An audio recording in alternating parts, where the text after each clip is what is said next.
Patancheru MLA Mahipal Reddy అనర్హత వివాదం హైకోర్టుకు చేరింది. క్రిమినల్ కేసులో సంగారెడ్డి కోర్టు 2 ఏళ్ల 6 నెలల జైలు విధించినప్పటికీ అనర్హత వేటు వేయకపోవడాన్ని సవాల్ చేస్తూ హైకోర్టులో పిటిషన్ దాఖలైంది. జైలు శిక్ష పడిన ఎమ్మెల్యేపై అనర్హత వేటు వేసి ఆ స్థానం ఖాళీ అయినట్లు ప్రకటించేలా ప్రభుత్వాన్ని ఎన్నికల కమిషన్ను ఆదేశించాలంటూ బీజేపీ నేత ఎం రఘునందన్ దాఖలు చేసిన పిటిషన్ను హైకోర్టు విచారణకు స్వీకరించింది. మహిపాల్ రెడ్డికి నోటీసులు జారీ చేసింది హైకోర్టు. అనర్హతకు సంబంధించి నివేదిక ఇవ్వాలని హైకోర్టు ప్రభుత్వాన్ని ఆదేశించింది. దీనికి సంబంధించి మరిన్ని అప్డేట్స్ మా రిపోర్టర్ సందీప్ అందిస్తారు. సందీప్, అప్డేట్స్ ఏంటి?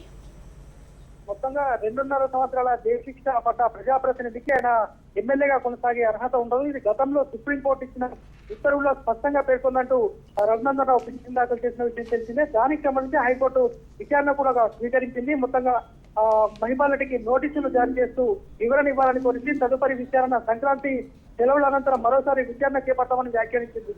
దీనిపైన మహిపాల్ రెడ్డితో పాటు ప్రభుత్వం కూడా అడ్వకేట్ జనరల్ వివరణ కోరింది. ఆయన ప్రత్యేకించి న్యాయ సలహా తీసుకున్నారు. ఇందులో 2.5 ఏళ్ల జైలు శిక్షకు సంబంధించి మున్సిపల్ కోర్టు తీర్పిచ్చినా సరే పైకోర్టు దీన్ని సస్పెండ్ చేసింది. ఈ నేపథ్యంలో ఎలాంటి సస్పెన్షన్ వేటు కానీ అనర్హత వేటు అవసరం లేదనే భావనలో మనకు స్పష్టమవుతోంది. ఇక నిన్న కూడా మహిపాల్ రెడ్డి మామూలుగా కోర్టుకు హాజరయ్యారు. ఆయన అడ్వకేట్ జనరల్ కూడా కలిశారు. అందులో మనకున్న సమాచారం మేరకు అయితే ఎలాంటి వేటు పడే అవకాశం ఉండదని ఆయన భావిస్తున్నట్టు మనకు అర్థమవుతుంది. మొత్తంగా తదుపరి విచారణలో ఇది మనకు పూర్తి స్థాయిలో స్పష్టమయ్యే అవకాశం ఉంది.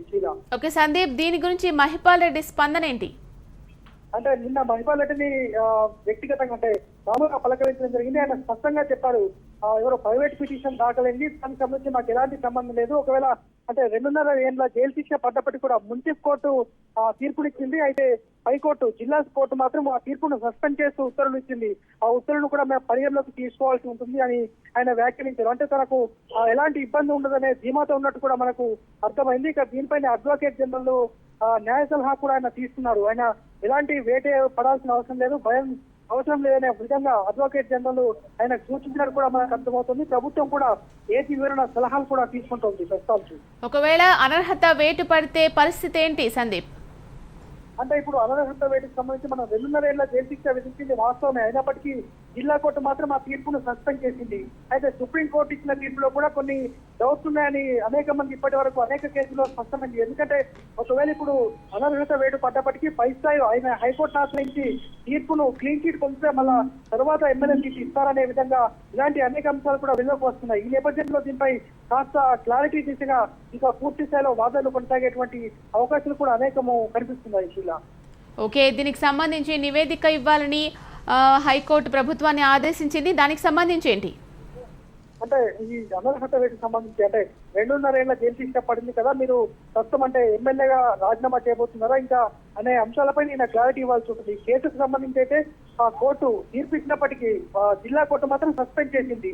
ఆయన మహిపాల్ రెడ్డి కూడా ఇదే అంశాన్ని కోర్టుకు చెప్పే అవకాశం ఉంటుంది. ఎందుకంటే నేను మున్సిపల్ కోర్టు తీర్పును సవాల్ చేస్తూ జిల్లా కోర్టును ఆశ్రయించాను, నాకు అక్కడ ఊరట లభించింది అనే విధంగా ఆయన కోర్టుకు నివేదించే అవకాశం ఉంది. అలాగే దీనిపై ప్రభుత్వం కూడా న్యాయ సలహా కోరిన నేపథ్యంలో ఇలాంటి అంశాల్లో ఏ విధంగా ముందుకు పోతున్న దానిపై అడ్వకేట్ జనరల్ కూడా వివరణ ఇచ్చే అవకాశం ఉంది. ఎందుకంటే ప్రభుత్వం ఏం చర్యలు తీసుకోబోతుంది, ఎన్నికల సంఘం దీనిపై ఏ విధంగా వివరించబోతుంది అనే దానిపైన కూడా మొత్తంగా ఇవన్నీ కూడా వాదనలు వినాల్సి ఉంటుంది. పూర్తిగా ఇవన్నీ జరిగేసరికి ఇంకా చాలా సమయం పడుతుంది. మొత్తంగా జనవరి 20 తేదీ లేదా 21కి విచారణకు వచ్చే అవకాశం ఉంది. అప్పుడు ఇటు పటాన్చెరు ఎమ్మెల్యే మహిపాల్ రెడ్డి కానీ ఇంకా ఎన్నికల సంఘం కానీ దీనిపైన ఒక క్లారిటీ ఇచ్చేటువంటి అవకాశం కూడా ఉంది. ఇంకా సుప్రీంకోర్టులో పేర్కొన్న అనేక అంశాల్లో క్లారిటీ రావాల్సి ఉన్నందున ఈ అనర్హత వేటు వేస్తారు. అలాగే హైకోర్టు నిర్ణయం కూడా తీసుకోకపోవచ్చు. ఎందుకంటే అనర్హత వేటు విషయంలో స్పీకర్దే తుది నిర్ణయంగా ఉంటుంది.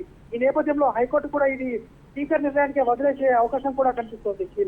Right, thank you Sandeep.